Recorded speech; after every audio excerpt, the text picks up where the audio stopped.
Allez, cette fois-ci, on prend le temps de parler un peu d'argent. Entre nous, genre. Et démystifier certaines notions. Ouais, faut pas 50 000 € pour commencer à investir. Non, c'est beaucoup moins compliqué que ça. Faut surtout lever le tabou autour de l'argent. Pour encourager les gens à en parler entre amis, en famille, autour de nous, quoi. Bref, on a plein de trucs à raconter. Hello. Coucou. Hello. Pour ce premier podcast, je pense qu'on peut partir sur une petite introduction générale de nous et de finalement qu'est-ce qu'on va raconter et qu'est-ce qu'on apporte à ce podcast. Alors moi je m'appelle Clotilde, j'ai 25 ans et il y a 2 ans environ j'ai commencé à investir en bourse parce que j'ai touché un peu d'argent d'un compte épargne enfant que ma mère avait commencé pour moi quand j'étais petite. Et quand j'ai touché cet argent, je me suis un peu posé la question de qu'est-ce que j'allais en faire. Et au-delà de ça, j'ai commencé à travailler, donc à gagner aussi mes premiers salaires. Et à la fin du mois, une fois que j'avais passé mes premiers achats folie et les premières choses que je voulais m'acheter, je me suis rendu compte qu'il me restait de l'argent à la fin du mois et que je voulais pas le laisser dormir sur mon compte épargne. Donc finalement, j'ai commencé à me renseigner sur les investissements. Et de fil en aiguille, je me suis rendu compte que l'information était présente, mais elle n'était pas spécialement accessible. C'est ce qui m'a amené en début d'année à créer Aube, qui est une initiative qui veut rendre accessible à tous, mais surtout à toutes, l'éducation financière. Donc dans ce podcast, on va pouvoir en discuter entre nous avec Lina et Manuela qu'on va présenter ensuite. Et aussi, pourquoi pas dans le futur, avoir des entretiens, des interviews avec des personnes de différents milieux et qui pourront nous expliquer un petit peu cette thématique de l'argent sous différents angles. Du coup, moi c'est Manuela, j'ai 25 ans et actuellement je suis project manager pour le réseau santé bruxellois. Donc c'est la plateforme de partage de données de santé à Bruxelles. Au niveau, on va dire, de mes centres d'intérêt, j'aime beaucoup la musique, la finance du coup, en vrai. C'est pour ça que j'ai un peu rejoint Aube. Et les voyages et le sport. Le sport en général, voilà. Très bien. Est-ce que tu investis déjà ton argent ? Alors, j'investis, mais pas encore assez à mon goût. Okay. J'ai commencé il y a pas trop longtemps, pour être honnête. C'est surtout au début de Aube, en fait. C'est à partir de ce moment-là que j'ai commencé à investir. Mais oui, du coup, j'ai investi. Moi, c'est Lina. J'ai 26 ans. Moi, j'aime tout ce qui touche à la création de contenu. Que ce soit la vidéo, la photo. C'est mon métier d'ailleurs. Je travaille dans le milieu de la communication. Moi, au contraire de Clotilde et Manuela, la finance, les maths, c'était vraiment pas mon truc. J'y connais rien. C'est pas du tout quelque chose qui me passionne. C'est quelque chose qui m'intéresse depuis pas très longtemps. Depuis que je suis dans Aube, au final. Et à part ça, j'aime beaucoup voyager aussi. Et est-ce que tu investis déjà ton argent ? Alors, j'ai commencé récemment, donc il y a vraiment 3 semaines, parce que je suis quelqu'un de très prudente et je voulais vraiment apprendre un maximum de trucs avant de me lancer et vraiment comprendre. Donc j'ai téléchargé une plateforme et pendant longtemps je chipotais sans mettre d'argent, juste vraiment je voulais comprendre ce que je faisais. Donc j'ai commencé hyper récemment avec des tout petits montants sur quelques petits trucs et je suis en pleine phase d'apprentissage. Et est-ce que tu sens que c'est le fait d'avoir fait ton premier pas qui maintenant t'a lancé ? Ouais. Franchement, c'est même un peu addictif. Je sais pas si c'est très sain, mais le fait de se lancer et de désacraliser un peu ce monde de l'investissement et se dire « Ah, en fait, c'est pas si compliqué au final », ça te lance pour la suite. Alors, ma première question, c'est est-ce que vous avez dépensé votre premier salaire comme vous l'étiez imaginé quand vous étiez plus jeune ? Plus ou moins. En fait, je savais très jeune que mon premier salaire, j'allais le gaspiller. C'était genre, tu vas rien mettre de côté, c'est ton premier salaire, ce sera le seul de ta vie. T'éclates tout. Il faut qu'il reste rien. Mais j'imaginais plus, tu vois, genre l'achat compulsif, style un sac Fendi, des bottes Prada. Au final, je ne me suis rien acheté de type achat luxe. J'ai été en vacances en Espagne pendant 1 semaine et j'étais vraiment la bonne pote. Genre, je ralasse tout, les Uber, les restos, les verres, c'était pour moi. Et je me suis payé l'auto-école. J'ai appris à conduire. Et voilà, c'était tout le salaire. Super. Est-ce que maintenant, avec du recul, t'es contente de la manière dont t'as dépensé ton premier salaire ? Ouais, franchement, ouais. Parce que prendre une petite semaine de vacances après ton premier mois de travail, franchement, c'est luxe. Moi, dans ma tête, j'avais la même approche. Genre, dépenser tout mon premier salaire, c'est dingue. Mais je l'ai pas fait. Je l'ai pas fait, en fait, parce que mes parents ont commencé à me dire « Ah, il faut mettre de l'argent de côté, maintenant tu commences à travailler. » Dès le premier salaire ? Dès le premier salaire. Donc c'était, maintenant, t'as assez joué avec ton argent en étant étudiante. On t'a laissé, entre guillemets, faire ce que tu veux de cet argent. Maintenant, t'es adulte. Tu dois savoir gérer ton argent. Et du coup, dès le premier salaire, j'ai mis plus de la moitié de côté. Wow. Et le reste, je me suis dit, ok, je le dépense. Donc je me suis acheté mes Doc Martens. Donc ça, c'est un truc que je voulais trop acheter avec mon premier salaire. Je sais pas pourquoi, mais j'avais ça en tête. Et puis j'ai payé un bon resto à mes parents et voilà aussi des petits verres à mes potes. Voilà, c'est mon premier salaire. J'offre la bouteille de vin. Enfin, je sais pas. Mais c'est vrai que de base dans ma tête, j'étais là en mode ok, à la fin du mois j'ai plus rien, mais en fait j'ai quand même mis de côté quoi. Est-ce que vous avez eu un espèce de fantasme du premier salaire qui au final quand il est arrivé est un peu passé et n'a pas eu l'effet que vous pensiez avoir? Clairement. En fait, c'est comme quand t'as un salaire étudiant. Ouais, à fond. Mais en fait, je me suis dit, ok, putain, je vais avoir, 2003, 2004 sur mon compte. Ça doit être dingue. Mais en fait, c'est arrivé, j'étais là, mais c'est rien.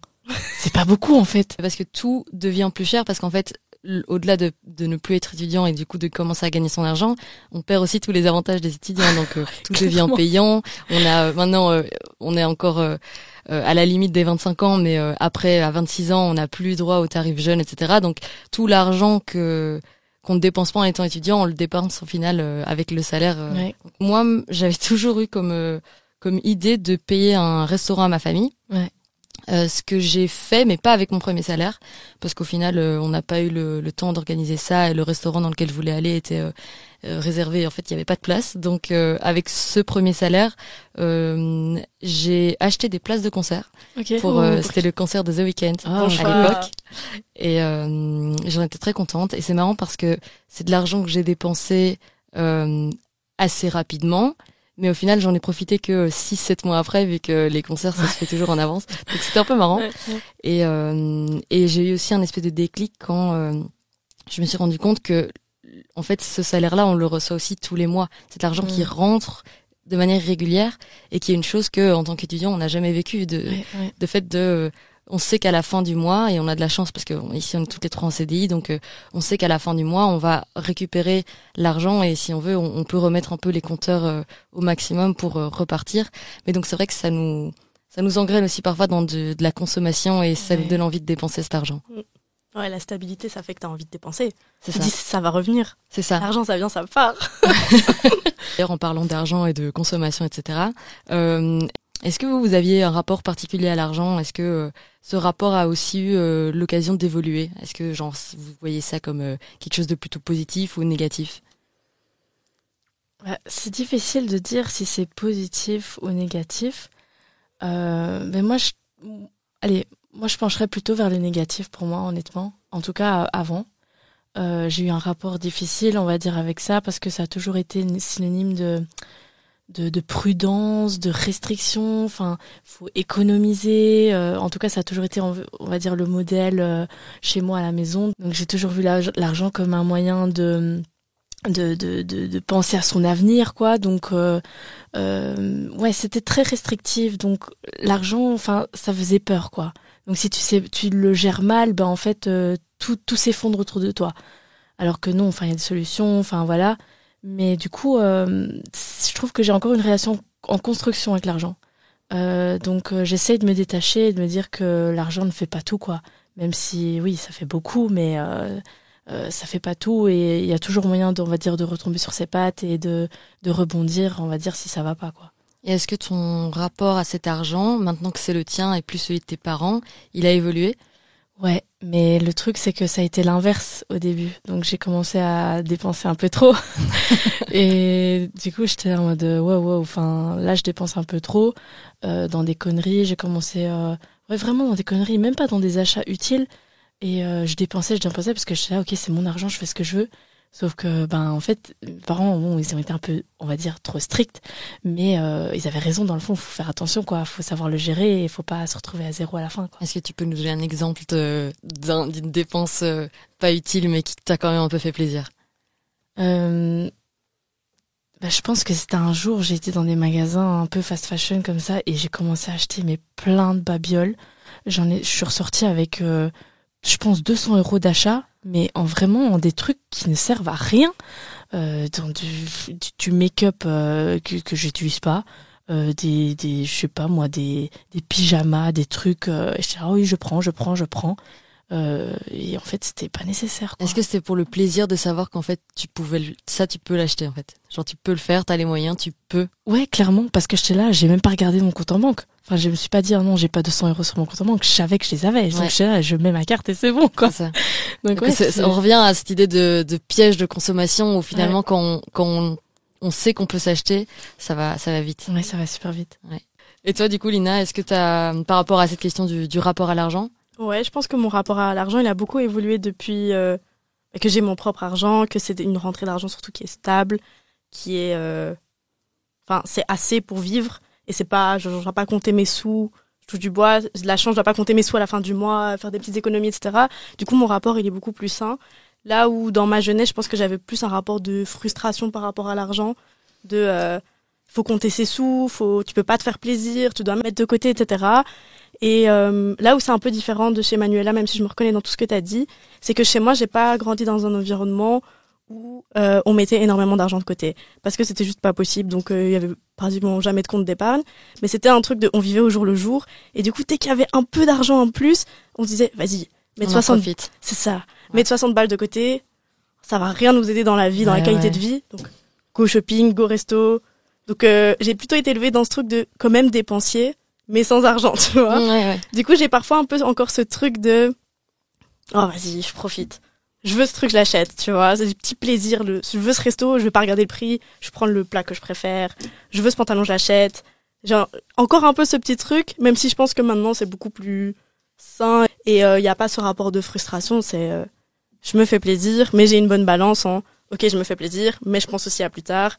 Et je mets des limites et je sais que je veux économiser telle somme chaque mois quand c'est possible, que je veux faire ça, que je veux faire ci. C'est plus sain, plus équilibré. Au final, j'ai l'impression que t'avais plus de frustration quand t'avais moins d'argent, alors que maintenant tu pourrais plus t'acheter de choses et t'en as moins besoin. C'est ça. Au final, je me rends compte que même, je profite, tu vois, je vais en voyage, je m'achète des vêtements, etc. Mais je suis très raisonnée là où je l'étais moins avant, où je pouvais plus claquer, j'aime trop cette paire de bottes, elle coûte 150 €. Ouais, mais c'est de la qualité, c'est pas grave, je l'achète. Là, maintenant, je vais me dire, oui, c'est de la qualité, mais est-ce que je vais porter ces bottes pendant 10 ans? Non, donc j'ai peut-être pas besoin, tu vois. Parce que je sais que je peux l'acheter, donc j'ai pas ce truc de frustration. Okay. Genre, je sais que je peux, donc peut-être j'en ai plus envie. Ouais, c'est ça. Et du coup, on parlait de son argent et de ce qu'on en fait à la fin du mois, etc. Et vous me disiez que vous investissez un petit peu. Est-ce que, selon vous, ça a toujours été une évidence et vous avez toujours vu ça comme accessible, ou quelles étaient les barrières auxquelles vous pensiez quand on vous disait le mot investir?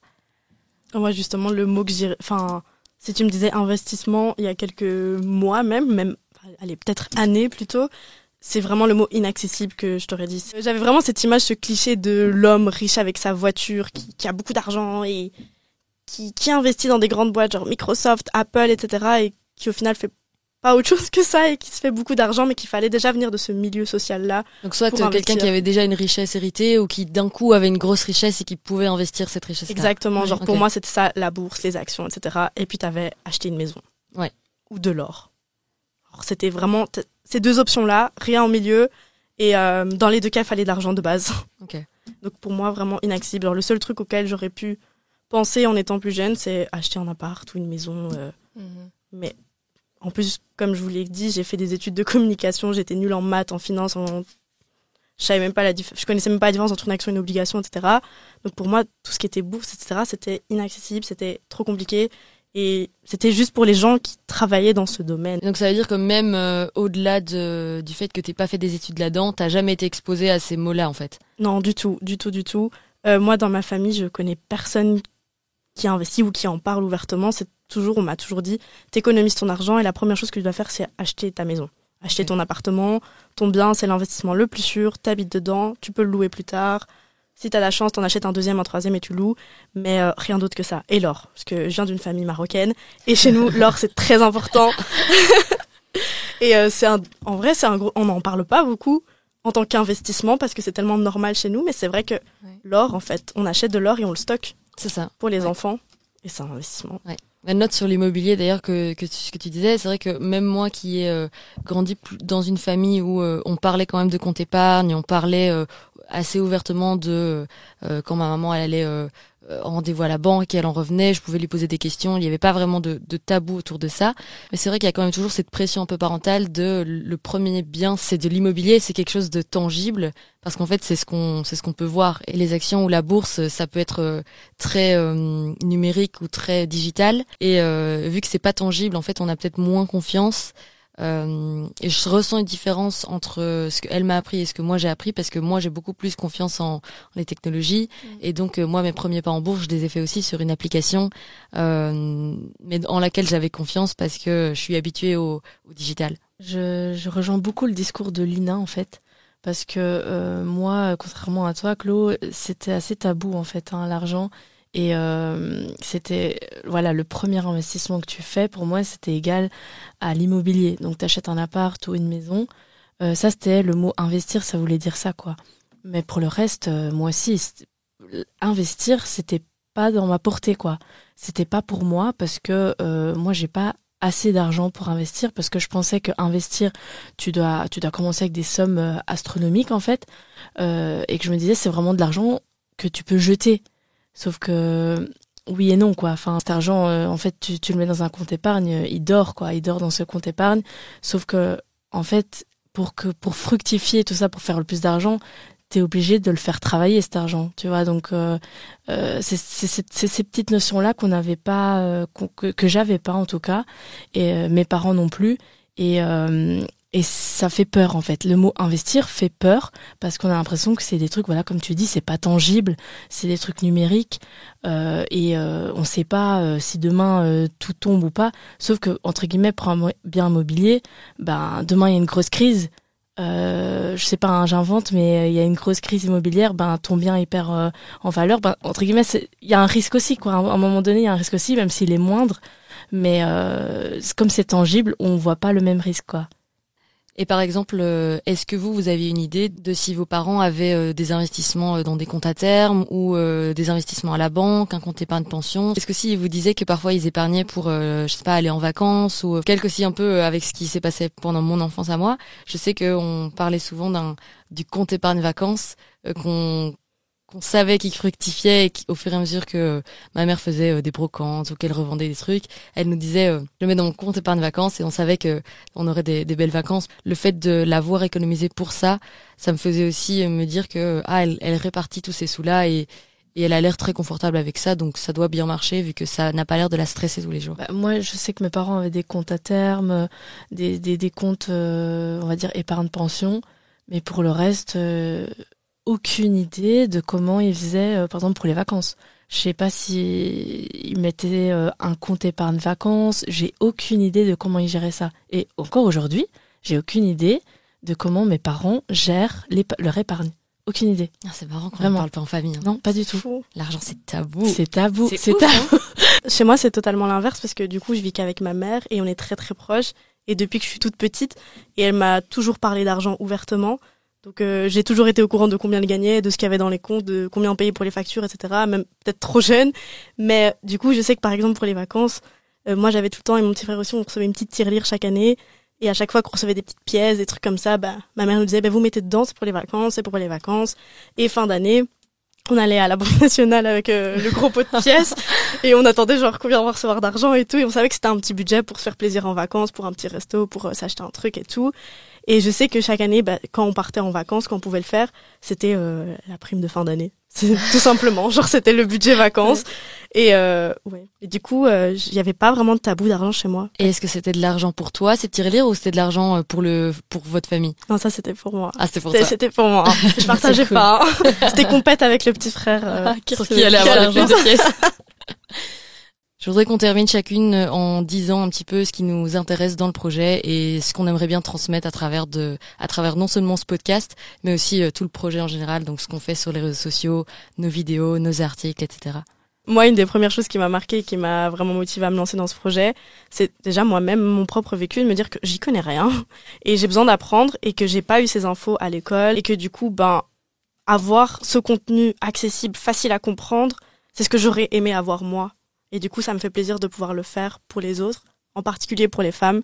Et je pense que c'est ça le message, c'est dès le jeune âge, c'est bien d'être conscient de ses finances, de tout ce qui est possible de faire, mais encore plus pour les femmes parce que les stats sont alarmantes de la différence salariale entre un homme et une femme, surtout à la pension. Et ça, on en parle en long et en large sur Aube. Alors moi, j'avais des notions en finance, mais c'est vrai que pour mes finances personnelles, en fait, j'en avais pas et j'ai trouvé ça génial de lancer un truc qui va vulgariser tout ça et surtout, voilà, comme on l'a dit, envers les femmes.